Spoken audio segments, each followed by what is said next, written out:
the Sunshine State of Florida reporting for Kids First, and today I have the pleasure to interview Raini Rodriguez and Paul-Mikel Williams from the popular Netflix series Jurassic World Camp Cretaceous Season 3. Raini Rodriguez is an actress and singer. She is known for her roles as Trish in the Disney Channel original series Austin and Ally, and Maya Blart in the film Paul Blart, Mall Cop, and Paul Blart Mall Cop 2. She played Tess in the 2011 film Prom and won the Best Young Television Actress at the 2013 Imagen Awards. Raini is the voice of Sammy on Jurassic World Camp Cretaceous Season 3. Paul-Mikel Williams is an actor who stars in the HBO TV series Westworld and is the feature film The 1517 de Paris. Currently, you can see him on Disney's channel Sydney to the Max or hear him on the popular video game LOL Legends of Runeterra and NBC Universal's 11:11. Paul-Mikel is the voice of Darius. Hi, Raini and Paul. Thanks for having me. Hi. Hi. How you guys doing? Good. Doing good. How are you? I'm good. First, I just want to say I'm huge fans of both of you, and I love the new season. Awesome. So, in your own opinions and like your own perspectives, how were you guys attracted to this role? And how do you think it's different doing a voiceover than doing like live action films? I was immediately attracted to this show. I mean, I remember getting the audition for it, and in the email that I replied back to, I remember sending off my audition. I recorded it at my family's tire shop, which is probably the worst place to ever record a voiceover because you need silence, and all you kept hearing was the tire machines in the background. But other than that, I remember putting in the email, you know, fingers crossed, this would be so amazing. This is such a huge franchise. I would be so blessed to be a part of this. So to fast forward a couple months and now I'm here, and fast forward a year or two, and now we're in season 3. I mean, this just means the world to me.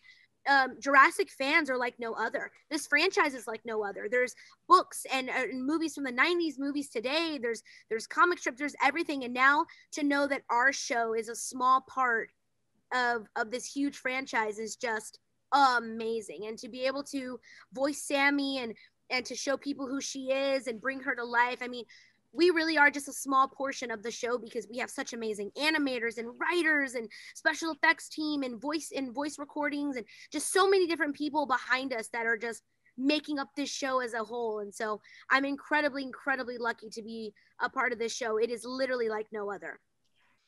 Yeah, the same thing. When I had first gotten called for this, it was under the label name Chomp, and the characters were totally different. I don't entirely remember like the different names that they had, but Darius was the only one that I currently remembered. And I think it was like so confidential that they had to change all of these names just so like it wouldn't get leaked or anything. And then I'd say like 3 or 4 months later, I had gotten the call to come back in. And after that, they had called me for a test session, which was I'm pretty sure my first time recording in a sound booth. And I was super duper excited. But yeah, I've had so much fun doing the show, meeting all of the people that are collaborating to create this. And I'm super excited for the fans to see season 3 because it is action packed. It is thrilling. It is awesome. I loved it. Thank you. I can't wait for a season 4 if there is one. Ethan, you got to keep watching it and let one another one. That's what I tell everybody. Tell Netflix. Let them know. So, you know how the characters have been changing throughout the seasons. So I want to know your favorite part about your own characters and what you're relating to them as they're changing. And how do you think that, I don't know, just what's your favorite part about them? Yeah, I know that our characters have definitely been through a lot in all of these seasons. Season 1, they didn't really know each other, you know. They were just getting to know each other. They came from totally different backgrounds. They had nothing in common. Season 2, you could kind of see that relationship building with them, sort of building this friendship that was starting to get stable. And in season 3, you really see that friendship like solidify into family and togetherness. Specifically with Darius, he was a lot of an introvert in the first seasons. And I think that definitely came from feeling like he was kind of out of his place despite being in the place that he always wanted to be. In season 2, you can kind of see him taking that leadership role and kind of directing others around for the greater good of their lives. And then my favorite has to be season 3, because he's finally letting someone else take the reins of leadership, and he's putting his faith and trust in somebody else so that he can finally, do what he came there to do, or do what he went there to do. And I definitely feel like just finally putting time into himself rather than thinking about all of the other people is definitely my favorite thing about him. I feel like the main thing that the characters just as a whole have learned and grown from is their ability to adapt to their situation and for their survival.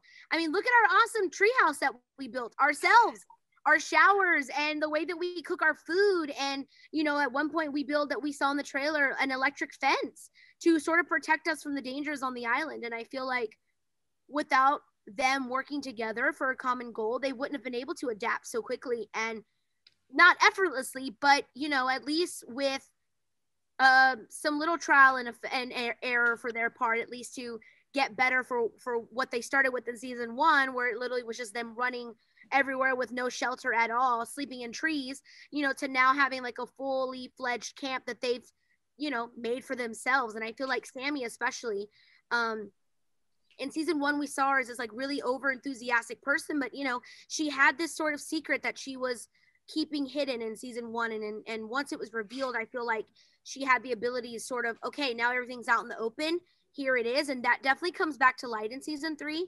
And for her growth is, we get to see different sides of Sammy. She's always positive and she's always optimistic and she's always cheerful, but there are sides of her where she can get fiercely protective of her friends and family. And we get to see a little bit of that this season. And I'm really excited for that, because you get to see a whole nother like fiercer side of Sammy and her sassier side, which comes out. And I'm really, really excited for fans to see that. Well, thank you for taking the time to speak with me. I'll be asking Netflix to put season 4. Yes, really. Yes, do it. I love it. Thank you. Have a good day. Thanks, buddy. You all too. Right, thank you. That's all for today. Thank you very much, Raini Rodriguez and Paul-Mikel Williams, for your time. Jurassic World Camp Cretaceous Season 3 will be available on Netflix on May 21st, 2021, so mark your calendars. I'm Ethan Purston, reporting for Kids First. Don't forget to subscribe to our channel so you don't miss our latest reviews and interviews. This is Ethan Purston signing off. Goodbye.